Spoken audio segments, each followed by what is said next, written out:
Hey guys, David Cabral here from Disciplined Dog Trainer. We're here with Sebastian, Howlett, Fate, Pete, and Melanie. That's a lot of names. Okay, first of all, but it's okay. I got it. All right, cool. So guys, can you let people know, whoever, what was one of the reasons why you reached out to us? The biggest issue that we had was having Sebastian and Howlett coexist around each other. Okay. They're both very reactive towards other dogs, and we just moved in together, and we really wanted them have a positive living space, you know, and Of we're course. not able to do that with, especially with both of them being very reactive, especially towards each other. Of course. And I completely understand that. It's a very difficult situation because we have a dog that's very big, a dog that's very hyper, high energy, and as you guys can see, this is very uncomfortable for them, but they're learning to adjust. So you probably see something out there, but it's okay. So how did you guys find out about us? Actually, my mother recommended you guys. Okay. Yeah, my mom, I guess saw your Instagram, and Okay. she was really liked it, and she sent it to me, and she Okay. recommended you all. Okay. So when we were on the phone, how'd you guys feel the conversation went? Because a lot of us, this is a hard decision to make, to have your dog go somewhere, right? How'd you feel that conversation went? It's all right. There you go. It's okay. Good. He's got to just adjust. No worries. So how'd you feel that conversation went that day? Because obviously, we're here. Yeah. I think honestly we were extremely hopeful. We were exacerbated because we really wanted this to work. These two dogs hadn't met really prior to, so we knew we were out of our depth.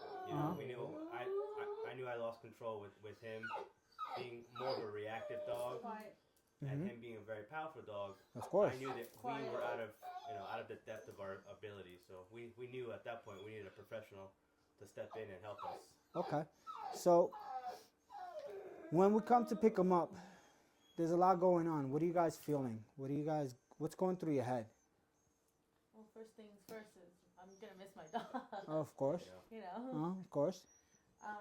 But I had very high hopes.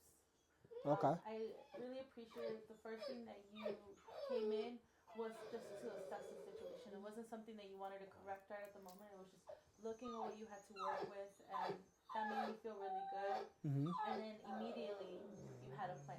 You immediately started bringing a plan and what was going to happen, and you let us know right away what was going to occur from then on.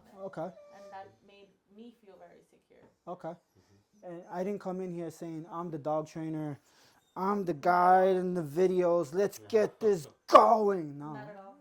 Okay. Because a lot of people expect that sometimes because they hear that word discipline. You're going to hit my dog? So, no, we don't hit dogs. And also, we didn't feel, I guess, berated. We didn't feel berated, or we didn't feel like you were judging us because we were not able to control our dogs. Instead, you were like, it's okay, it happens, You just have to, just didn't know the tools, and now I'm going to give you the tools, and here you go.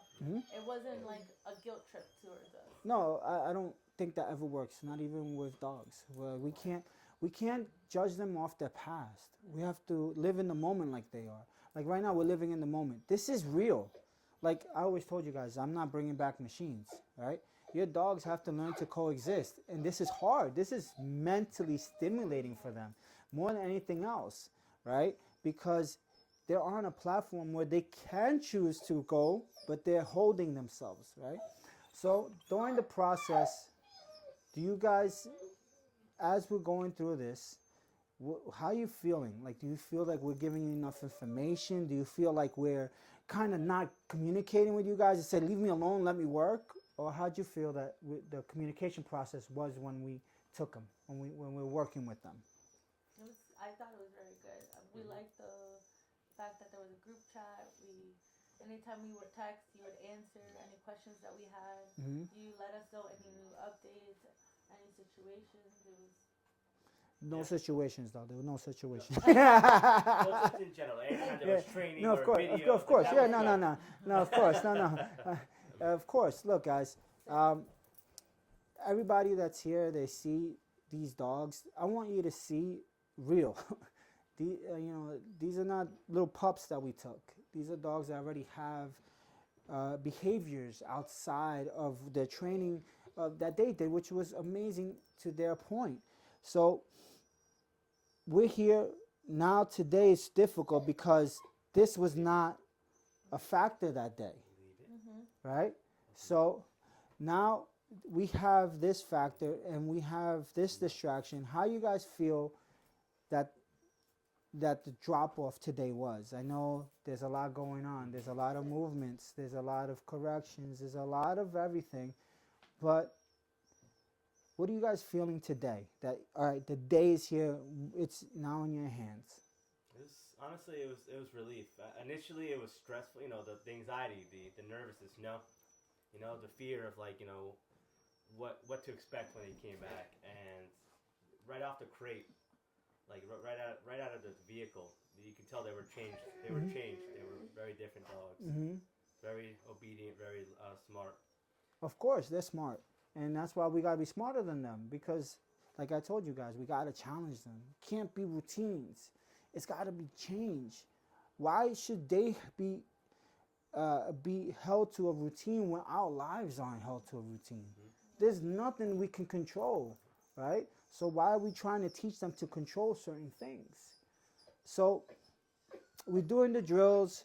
We get this girl here out involved as well. I mean, there's so much going on. How do you guys feel that you guys feel that you guys can control this, or do you guys feel like, hey, there might be a little hiccup here and there? What are you guys feeling? Like how are you? Because most people worry about this point, right? Obviously, there's a third dog that wasn't in the training program, but look, she's doing well. Yeah, I know, bud. Honestly, okay. from the point that you came and picked them up to now, there's a lot of relief for me. Okay. That was our biggest concern, honestly, is how this was gonna work ever. Ever, because these two never met, and big dog, very anxious dog on this side. Of course. We didn't know how that was gonna. We were expecting an explosion, dynamite. Of course. Two very reactive dogs, and it almost was getting there. It would have gotten there. Right, I think absolutely. it definitely would have gotten there when I came to pick them up. Yes. At that point. But now I think they're just learning. Look, he went to smell her, right? And nothing. Right. She didn't react. He didn't react. It's beautiful. And I want everybody on the other side to see, like, this is real.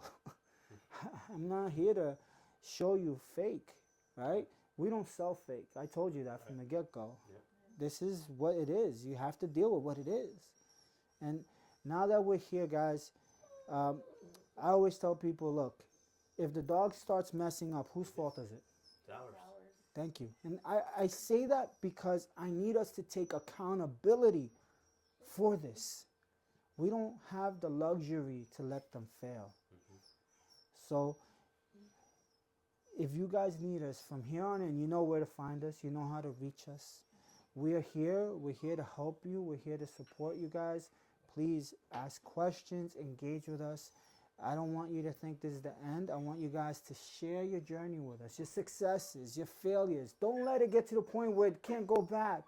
Because I'm going to get on the phone and blame you guys, not the dogs. All right? Well, thank you very much, guys, for trusting me and my family. And we got a great journey ahead of us. All right, guys, I finished with a yeah, baby. Let's